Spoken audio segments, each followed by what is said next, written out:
do Senhor Jesus esteja no nosso coração e permaneça agora e para todo sempre. Os que creem, digam amém, digam glória a Deus. Glória a Deus. Vamos invocar o Espírito Santo de Deus, para que ele esteja instalado dentro do nosso coração, para nos ensinar todas as coisas. Ó Espírito Santo de Deus, nós te pedimos a tua presença no nosso coração, para que possamos, ó Espírito Santo de Deus, com a tua luz, com a tua sabedoria, com a tua ciência, possamos enfrentar todos os problemas da nossa vida e possamos conhecer todas as coisas, para que conheçamos a boa, perfeita e agradável vontade de Deus. Espírito Santo de Deus, ilumina a nossa vida, ilumina a nossa estrada, para que nós possamos ter o caminho correto para chegarmos ao Pai. Ó Espírito Santo de Deus, nos dá a sabedoria, para que possamos discernir todos os problemas da nossa vida e possamos, com esse discernimento, termos a vitória em Cristo Jesus. Os que creem, digam amém, digam glória a Deus. Digam todos comigo, Senhor Jesus, nós declaramos que estamos reunidos aqui agora em teu nome. Vem cumprir a tua promessa, vem estar conosco. Jesus prometeu na sua subida aos céus que ele estaria conosco todos os dias até a consumação dos séculos. E mais, ele disse que quando 2 ou mais pessoas se reunissem no seu nome, ele estaria no meio delas. Assim é que a nossa declaração de que ele está reunido conosco, de que nós estamos reunidos em nome dele, faz com que ele esteja no nosso meio. Aqui conosco nessa sala e com as pessoas que estão ligadas a nós pela televisão, pelo portal, pelas rádios, todos que estejam agora reunidos em nome de Jesus, Jesus está no meio de nós. Aproveitemos esses instantes para nós confessarmos ao Senhor Jesus os nossos pecados, os nossos erros. Todos digam comigo, Senhor Jesus, nós confessamos os nossos pecados, as nossas faltas, os nossos erros, as nossas transgressões que fizemos por pensamentos, palavras, obras e omissões. Nós precisamos estar sempre reconciliados com Deus. E a confissão é o primeiro passo que nós damos em direção a Deus, porque Ele vê a nossa humildade, Ele vê que nós nos declaramos pecador, e o que Ele quer ver é essa humildade, porque Ele conhece a nossa vida todinha, e Ele sabe tudo que fizemos de errado. Mas quando a gente confessa, a gente mostra humildade, que é agradável aos olhos de Deus. E agora declaremos o nosso arrependimento. Digam todos comigo, Senhor Jesus, nós declaramos que estamos arrependidos dos nossos erros, de todos os pecados que cometemos contra Ti. E Te pedimos, nos dá forças para não pecarmos mais. Quando a gente confessa os pecados, se arrepende e promete com firme propósito de não pecar mais, nós estamos nos aproximando do perdão. Agora é só pedir perdão a Deus. Pedir perdão a Jesus. Digam todos comigo, Senhor Jesus, nós te pedimos perdão pelos nossos erros, perdão pelos nossos pecados. Perdoa-nos, Senhor Jesus. Nós te pedimos no teu santo nome. Recebamos agora o Senhor Jesus em nossa vida. Digam todos comigo, Senhor Jesus, nós te recebemos em nossa vida como nosso Senhor, como nosso Salvador, como nosso Redentor, como Filho de Deus vivo. Nesse momento que a gente recebe o Senhor Jesus, a gente o confessa nessa terra, Ele nos confessa perante o Pai. E quando nós declaramos que Ele é o Filho de Deus, nós também nos tornamos filhos de Deus, por força do que está escrito no livro de João, no capítulo 1, no versículo 12. Neste momento, então, que nós confessamos a Jesus como filhos de Deus, nós estamos nos tornando também filhos de Deus, para a honra e glória do Senhor Jesus. Os que creem, digam amém, digam glória a Deus.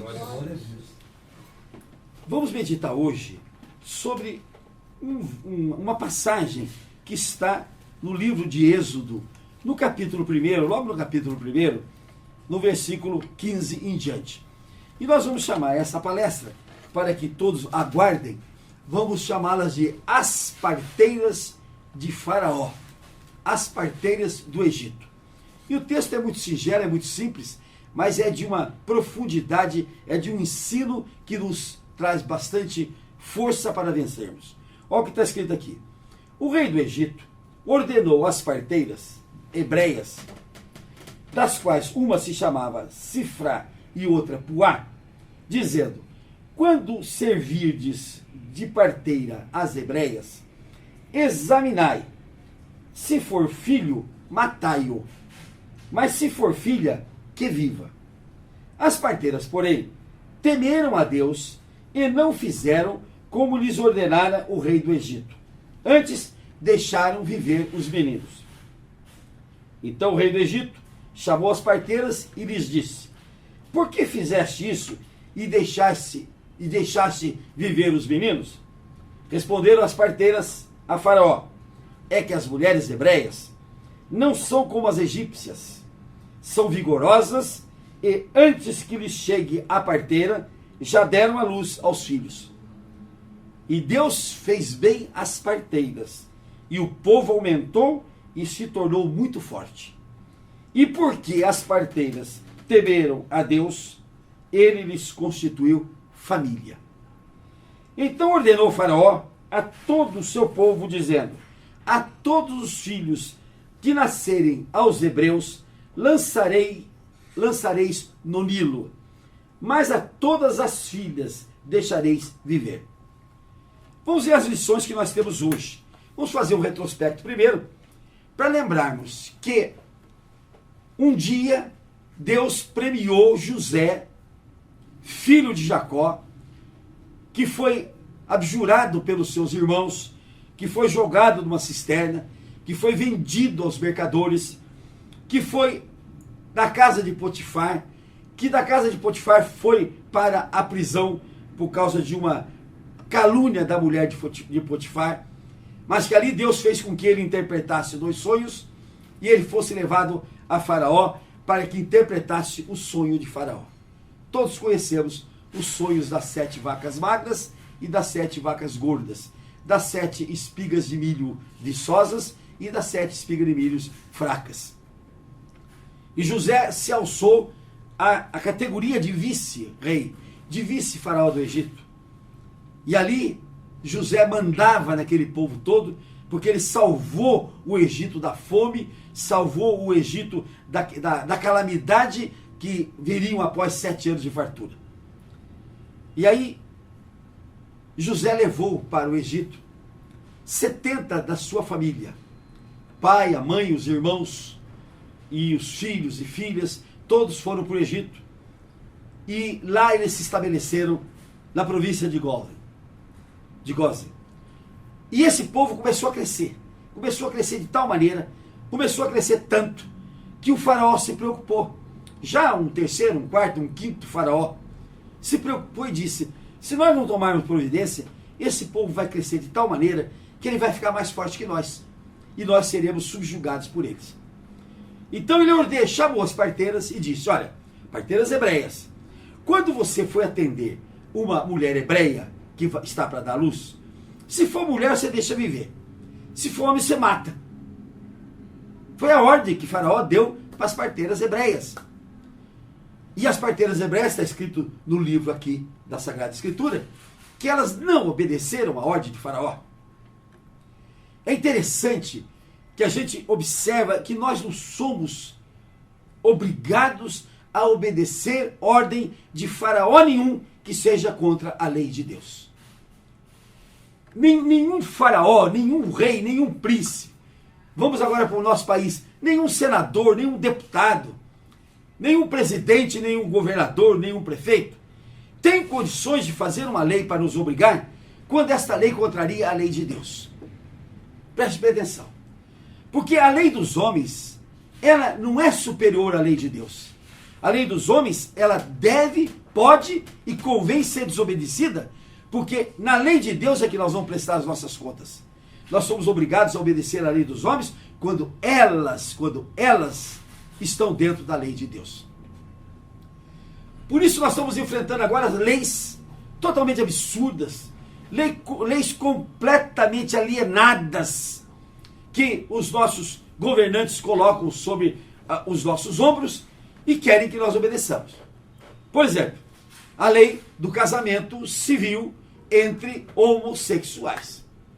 A nossa Bíblia diz que o casamento é feito entre homem e mulher. A nossa Bíblia ensina que que o casamento é feito entre homem e mulher, que se unindo se tornam uma só carne, e este casamento, ainda pela lei de Deus, ele é indissolúvel. A lei dos homens diz que ele é dissolúvel. A lei dos homens diz que se pode largar a qualquer momento. A lei dos homens diz que não vale a indissolubilidade de Deus. Que coisa interessante. E por isso nós estamos vendo aí a nossa sociedade, estamos vendo aí as nossas famílias esfaceladas, estamos vendo aí completamente estranha a situação do mundo, porque a família deixou de existir. Foi a primeira destruição que Satanás quis fazer para conquistar o mundo, foi destruir a família, que foi a base da força de Deus, que foi a base da criação de Deus. E aí a gente vê, por exemplo, naquele episódio lá de Santa Maria, onde morreram centenas de meninos, e a gente pergunta, cadê o pai desses meninos? Cadê a mãe desses meninos? Não morreram juntos? Não estavam lá? Garanto que muito pai que está chorando hoje nem sabia que o filho e a filha estavam na boate. E aqui acontece o mesmo, aqui na nossa São Paulo. Tem pai que não sabe aonde estará o filho, onde está o filho, se está numa boate, se está onde ele está. O pai não sabe, a mãe não sabe, porque a família se alienou, a família se distanciou.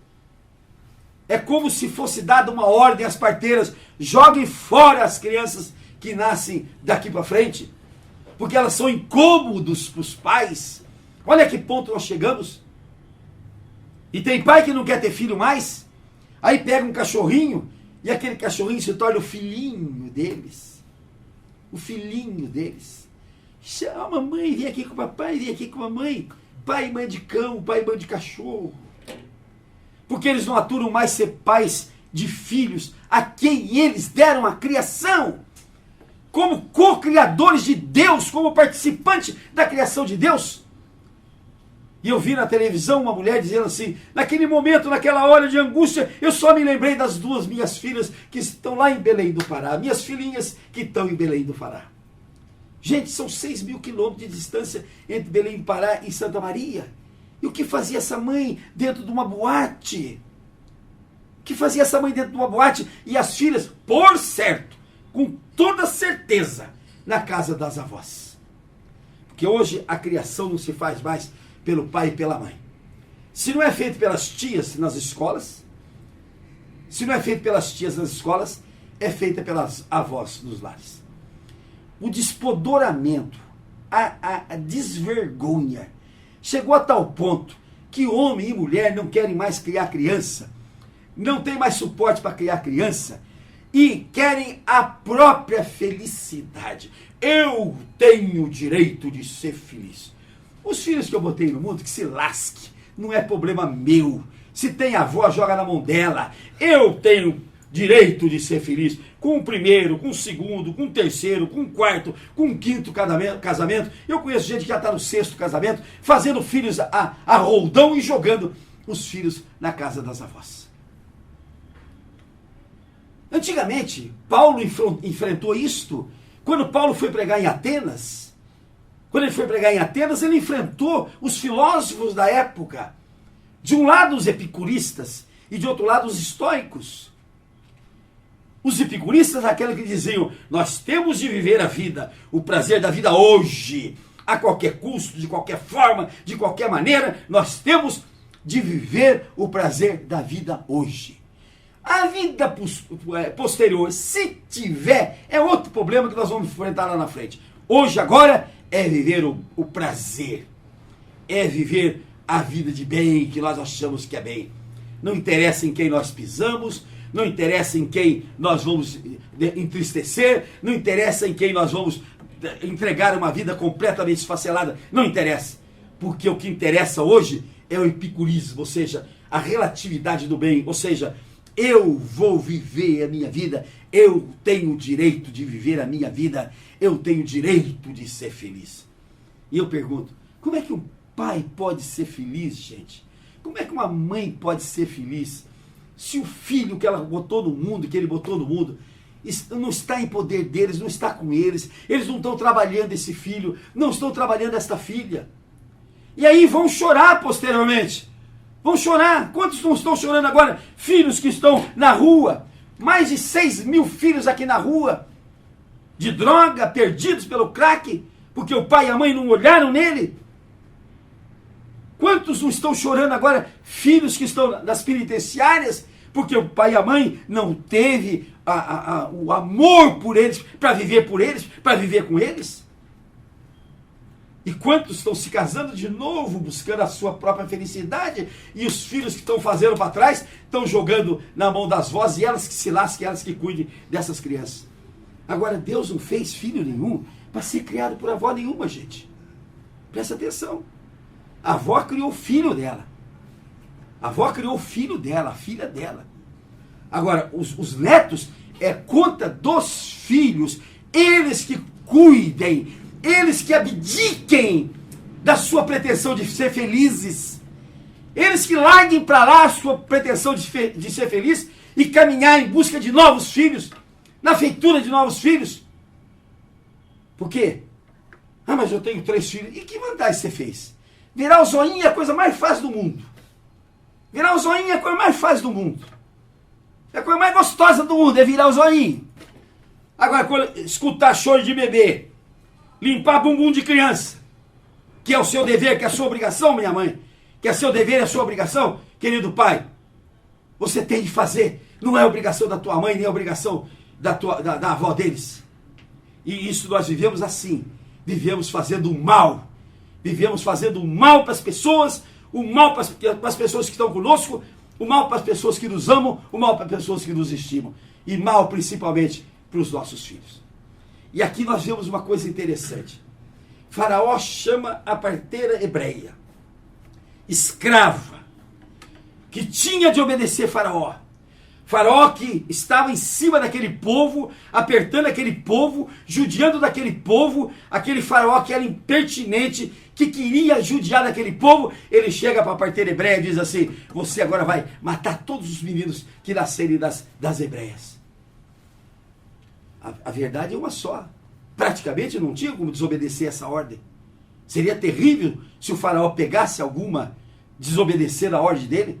O faraó era um deus. O que ele mandava era ordem, ninguém podia desobedecer.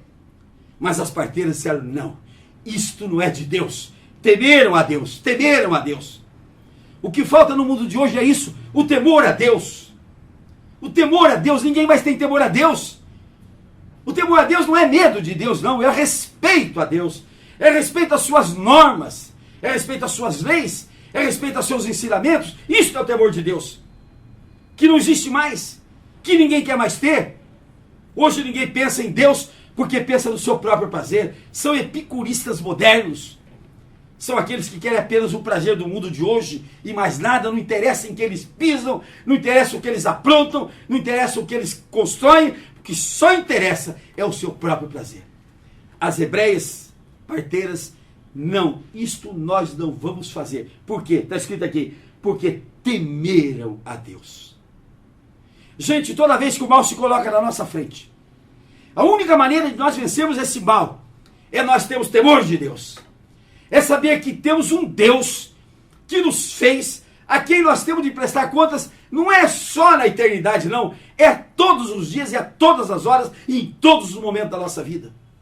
É esse Deus que nos fez, que nos colocou nesse mundo com muito amor.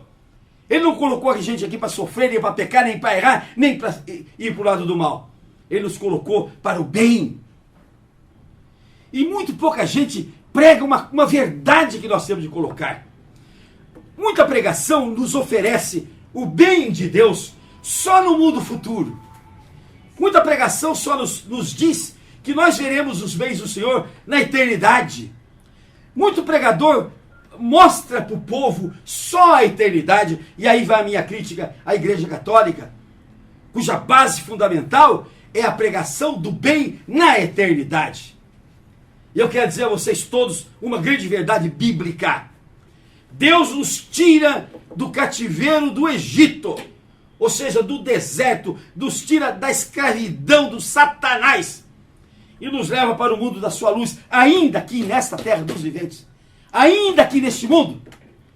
Esta é a força que nós temos de ter, porque ele tirou do Egito aqueles escravos e levou para a terra onde corre leite e mel. Ainda que atravessando um deserto, ainda que vendo aquela ingratidão daquele povo, ainda que sofrendo todas as ingratidões que aquele povo fez para ele, mas ele arrancou daqui, da servidão, e levou para a terra onde corre leite e mel. Então o que nós temos de pregar para o nosso povo é isto, que o bem e o mal serão premiados ainda nesta terra, ainda nesta terra. E Deus está em busca de nos tirarmos da escravidão, de nos arrancar dessa escravidão e nos levar para a terra onde corre leite e mel, ainda nesta vida. O Evangelho é Evangelho de poder de Deus. O Evangelho não é coisa de beata, não é coisa de Dona Maria que tem a fitinha no pescoço, não. De véu preto na cabeça, não. O Evangelho é poder de Deus para todas as criaturas, para todos nós. E é o Evangelho que nos ensina a vivermos nesta terra. A vivermos nesta terra. A prepararmos nesta terra o nosso caminho para a eternidade. Mas Ele nos promete uma vida farta. Uma vida abundante. Ainda nesta terra. Ainda neste mundo. Se nós obedecermos a sua lei. Se nós obedecermos as suas normas. Se nós obedecermos os seus mandamentos. Se nós não afrontarmos as suas leis, se nós tivermos temor a Deus, Ele nos promete uma vida abundante ainda aqui nesta terra, ainda aqui neste mundo. O que diz o Salmo 34? Ainda verei os bens do meu Senhor ainda na terra dos viventes. O que diz Marcos, no capítulo 10? Aquele que abandona pai, mãe, irmão, filho e filha, campos e casas em meu nome, receberão ainda nesta terra, 100 vezes mais. Então a promessa de Deus é que Ele nos leva da escravidão, Ele nos leva para a terra onde corre leite e mel, ainda nesta vida. Ainda nesta vida. E o que nós fazemos? Nós procuramos o mal. Nós procuramos o mal, o mal. Aqui as parteiras falaram, este mal nós não vamos fazer, porque nós temos um Deus a quem nós tememos. E nós não vamos fazer esse mal, ainda que o faraó dessa terra esteja mandando. Ainda que as leis dessa terra estejam mandando fazer o mal, eu não vou fazer o mal. Ainda que as leis dessa terra, que os faraós dessa terra, que os presidentes, os deputados, os senadores digam que eu tenho de fazer, não vou fazer o mal. Porque o mal, ele é um destemor a Deus. As parteiras tiveram temor a Deus e fizeram o bem. E olha só o que está escrito aqui. E Deus fez bem às parteiras. Deus devolve para cada um de nós o bem quando nós fazemos o bem. Deus devolve para nós o bem quando nós fazemos o bem. E o povo aumentou e se tornou muito forte. Então estas parteiras foram responsáveis pela grandeza do povo de Israel. Essas parteiras foram responsáveis pela sua ação, pela grandeza do povo de Judá, do povo que estava ali. E olha o que está escrito aqui. E porque as parteiras temeram a Deus, Ele lhes constituiu família. Aquele povo antigo, o presente maior que a mulher tinha, o presente maior que alguém tinha era a família. O presente maior que a pessoa podia ter era a família. Então, quando elas mostraram o temor a Deus, Deus premiou e constituiu família para elas. Vamos dar exemplo disso? Abrão foi transformado em Abraão, pai de muitos filhos. Eu imagino a cara do Abraão se apresentando para o povo. Eu sou Abraão. E o povo olhava para ele e dizia assim, onde estão seus filhos? Nenhum. Aí ele dizia, mas eu tenho a promessa de Deus. Eu tenho a promessa de Deus. Eu estou fazendo bem nessa terra, eu estou fazendo bem, e Deus vai compensar o meu bem que eu faço, com o bem também. E Deus deu a ele prole maior que as constelações dos céus. Então, o presente de Deus naquela época era família. Era família, gente. E hoje parece que o povo tem como castigo a família. Tem gente que bota a mão na cabeça e diz, maldita hora em que eu fui ter um filho, ter uma filha. Maldita hora em que eu fui conhecer essa mulher, esse esposo. Tem tanta gente que amaldiçoa a família porque não tem mais o temor de Deus. Porque as famílias não são mais encontradas, gente. Não são mais encontradas dentro do lar. não são mais encontradas dentro da família. São encontradas em boates, onde ninguém sabe que está se conversando. O barulhão é tão grande que... o sujeito fala o seu nome, ela diz a cidade. Fala onde você nasceu, ela diz o nome, e assim vai o bolão. Mas a linguagem do sexo, todo mundo entende, e não precisa falar, não precisa nada. É ali mesmo, naquela hora, na bebida, na droga, na dissolução. E aí é que se vai buscar família. Vejam bem. Quando não, tem doido, tem louco, que vai buscar sua esposa daquela que já foi dispensada pelo anterior. Foi dispensada. E ele abraça, você foi dispensada por ele, vem aqui para mim. Que isso, gente? Vai verificar por que foi a dispensa. Vai ver por que foi dispensada. E tem pai que nega o alimento ao filho porque é dado na mão da mulher. Desaforo, doutor. Eu não quero entregar na mão da minha mulher porque ela vai gozar desse dinheirinho também. Olha, mas quem está cuidando do filho? Se ela comer um pão daquele dinheiro, não tem nada demais. Mas o ódio, a falta de temor a Deus, a falta de compreensão de Deus, afasta o homem da sua própria família. E aqui vocês viram que o temor de Deus deu presente para ele. Qual era o presente? Constituiu famílias. Olha que coisa mais linda. Que coisa mais bonita. E hoje, o presente que Deus dá para todos nós não queremos. Quer constituir uma bela família, quer ter um belo lar, quer criar os nossos filhos, fazer com que os nossos filhos se cresçam, fazer com que os nossos filhos tenham juízo. Mas os filhos também não têm temor de Deus, não querem ter juízo. E olha o que está escrito aqui em Isaías. Isaías, no capítulo 5, no versículo 20. Olha só o que Deus fala para aqueles que transformam, que transmudam as coisas. Ai dos que ao mal chamam bem, e ao bem chamam mal, que fazem da escuridade luz, e da luz escuridade. Põe o amargo por doce, e o doce por amargo. Então nós estamos vendo aí gente mudando o mal dizendo que é um bem. Vamos dar um exemplo claro. A homossexualidade é um mal, é um pecado, é uma abominação, é um erro. É uma coisa horrível diante de Deus. Aí o povo diz, não, isso agora é um bem. Vocês não viram os rabinos judeus? O rabinato brasileiro admitiu a homossexualidade nos seus rabinos e diz que isto é um progresso da lei de Deus. Ai daqueles que fazem do mal o bem. Ai daqueles que dizem que o mal é bem. Vão pagar muito rigorosamente diante de Deus. Ninguém tem direito de querer modernizar a lei de Deus, de querer transformar a lei de Deus. A lei de Deus é sábia e é única. Ela foi passada uma vez e é um Deus sábio cuja palavra é uma só. Ontem, hoje e será sempre a mesma. E ponto final. Mas aqueles que transformam o bem em mal, aqueles que transformam o bem em mal, o que transformam o mal em bem, aqueles que mudam as coisas, ai daqueles, está escrito aqui, ai daqueles. Então é bom que a gente não tenha a ira de Deus na nossa frente. Agora nós vamos na Escritura Sagrada, nós vamos ver o que está escrito aqui, no livro de Êxodo, no capítulo 32, no versículo 22. Quando Deus pega Araão, que era irmão de Moisés, que era o sumo sacerdote, fazendo o bezerro de ouro,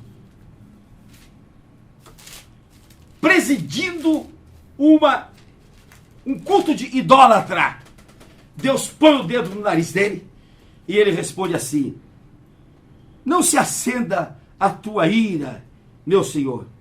Tu sabes que o povo é propenso para o mal. Sim, o povo é propenso para o mal. E sabe uma das causas que o povo é propenso para o mal? É porque a liderança do povo é propensa para o mal e carrega esse povo para o mal. E vamos dizer da liderança política, a liderança social, a liderança familiar e ainda vamos mais longe, a liderança religiosa.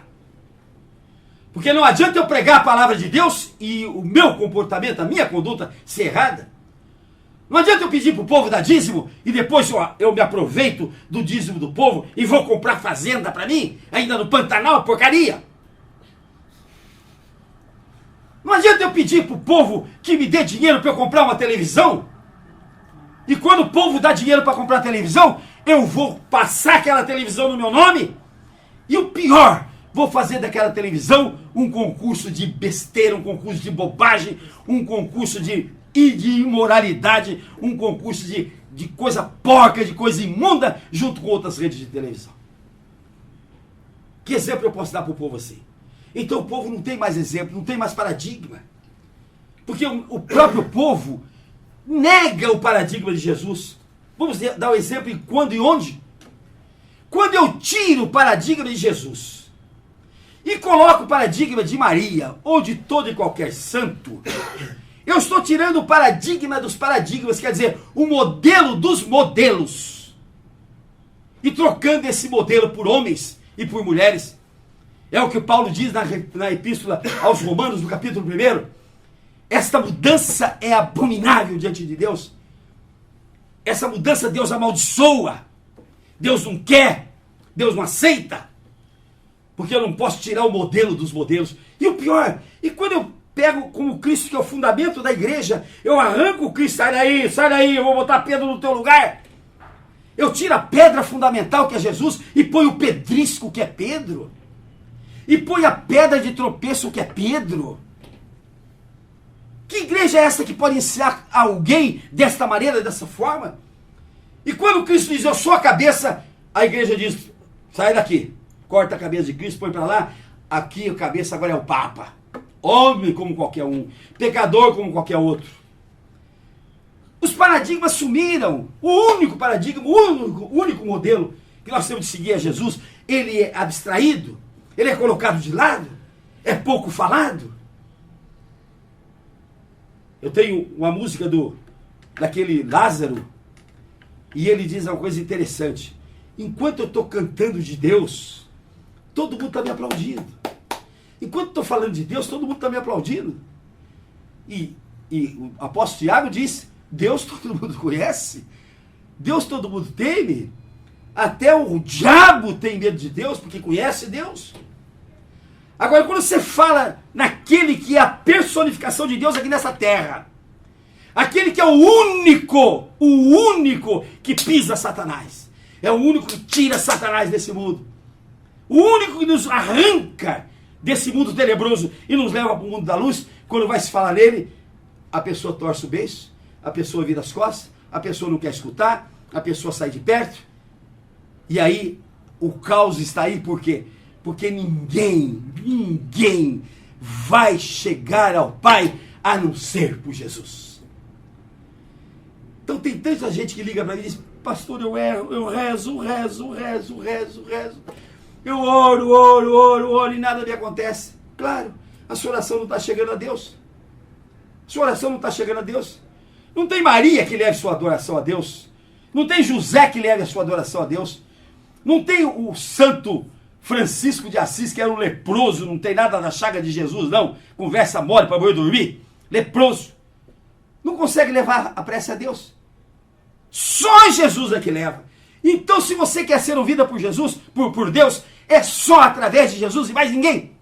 É Ele que vai te levar. Porque Ele disse, ninguém vem ao Pai senão por mim. Se você quer chegar ao Pai, é só através de Jesus. E se você quer sair do mal, porque está escrito aqui que o homem é propenso para o mal, só tem um jeito, é fazendo o bem. É fazendo o bem. Todos os livros nos ensinam aqui que o único jeito de nós sairmos do mal é fazermos o bem. Não tem outra saída. Não tem outra forma de você evitar o mal. Você tem de arrancar o mal da tua vida e colocar em cima do mal o bem. Porque a única forma de você vencer o mal na sua vida é fazendo o bem.